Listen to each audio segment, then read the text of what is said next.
You don't mind, do you, darling? Already smells like sad cookie smoke and mildew in here, but I'll avoid blowing smoke in your face. Thanks for the help cleaning up my mess. Oh, nah, not the milk-soaked blood stain, but I appreciate that too. I mean that you're some kind of miracle worker. From what I heard, them boys would have tore each other apart the moment they saw each other again, if not for you. Keeping them cordial is an achievement in its own right, but y'all got something really special.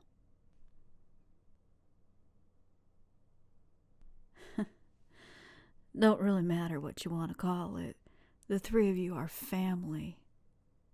Hell, more of a family than that boy ever got out of me. Sugar, I'm the asshole that dragged you into this shit show. You can ask me whatever you want to ask me. Chew me out even. It's the least I deserve. I can do my best to listen and tell you what you want to know.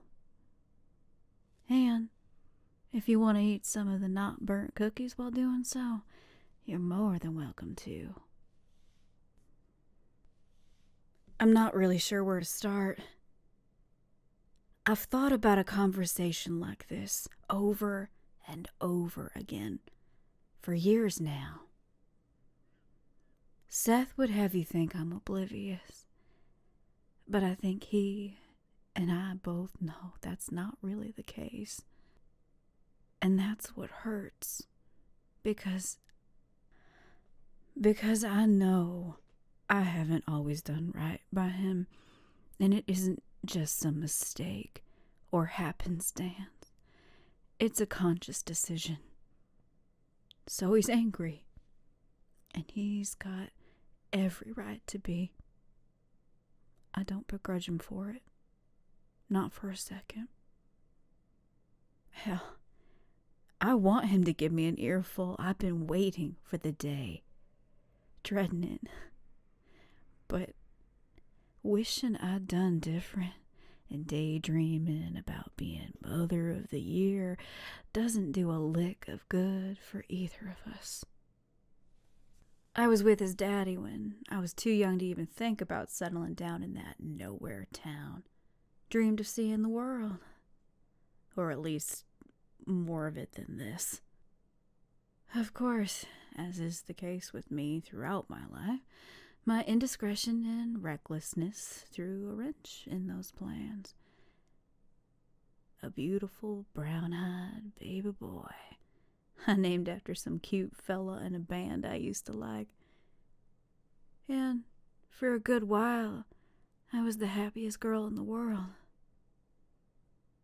I've got a lot of excuses, and I've lived long enough to start understanding that sometimes shit just goes sideways, and there isn't anything you can do to make it right. The long and short of it is, I made a selfish decision to leave. And I've reasoned with myself, told myself it was for the best, that things just would have been worse on Seth if his miserable mama stuck around, whatever. And the truth is, it doesn't matter. Because when you make that choice to put yourself first over the people who depend on you, who need you, nothing makes it right or good. There have been a lot of times I tried to walk it back, tried to undo what was already done. But you can't uproot that spiteful seed once it's in someone's heart. Not with words, not with deeds. In the end, that person has to make the decision to forgive you, not because you want it or because you tried to earn it. They forgive you because they've decided that loving you feels better than hating you.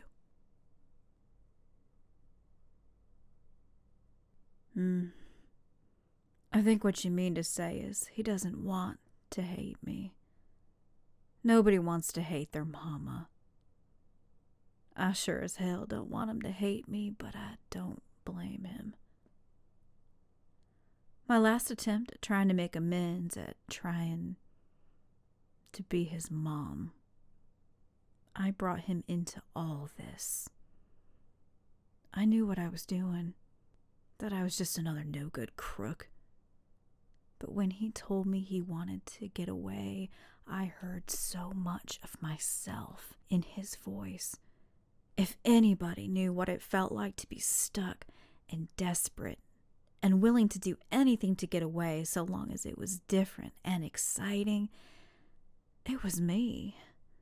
Even if I knew the right answer was no, he would have thought I was just turning my back on him again. It's a damn sight when life puts you at a crossroads, brought on by the consequences of your choices, and both options are terrible. Now he knows that I'm not just a fool, but I'm just as dirty as Derek. My hands haven't been clean for a long, long time.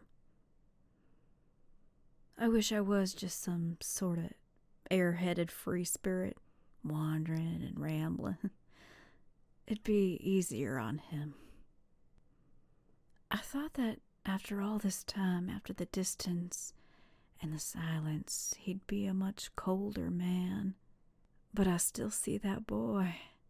I see that boy who used to chase me around the yard and work on my bike with me and tell me all these silly stories about monsters and ghosts and urban legends. I don't know if he could have held on to all that if he hadn't found somebody to love.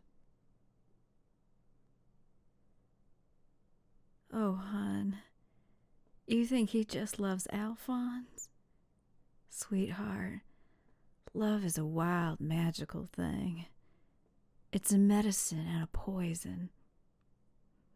What those boys had up until the moment you stepped in, that was gonna eat them alive. They only ever had each other, and with all the shit they've been through, they've had a lot to unlearn and fix. Those boys love you something fierce, and it don't have to mean nothing other than y'all are family, or maybe it's something more than that. But I know damn well you didn't come this far not realizing that boy loves you too. I don't make a lot of promises, mostly because I'm piss poor at keeping them and I know it, but I'm gonna tell you something. I will make damn sure that you get to go home with those boys and y'all don't have to live with my mistakes. I'm not sure exactly how it's all gonna go down, but if my boy's finally found his family, if he's finally got what I couldn't give him, ain't a soul on this earth that's gonna take it from him. Not while I'm breathing.